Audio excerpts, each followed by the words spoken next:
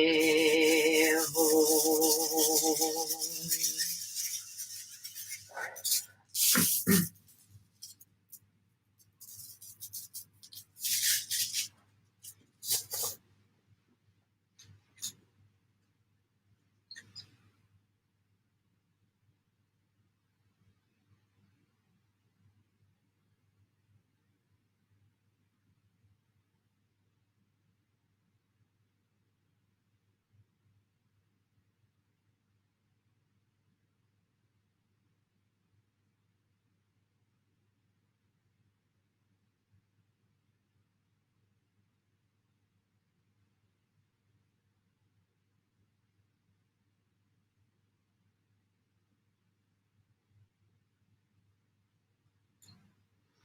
And let's give thanks for our teachers. May all of my blessed teachers enjoy long, happy, healthy, productive lives and great support for their good works. May all beings benefit from their wisdom. May they enjoy a swift and happy rebirth. And long life prayer for Lama Dechin Yeshe Wangmo. Om Sosti. Through the powerful blessings of the immortal Pema Jungye and his consort, may the three secret qualities of the Dakini of Supreme Bliss, Yeshe Wangmo, be utterly stable, and may the light of her activities shine on the lotus groves of the teachings and of beings, so that they blossom in radiant splendor. And let's dedicate the merit. May the merit of this practice and all of my activities be of endless benefit to all beings in all realms, beginningless and continuous. May all obstacles be overcome and suffering cease at the sound of liberation.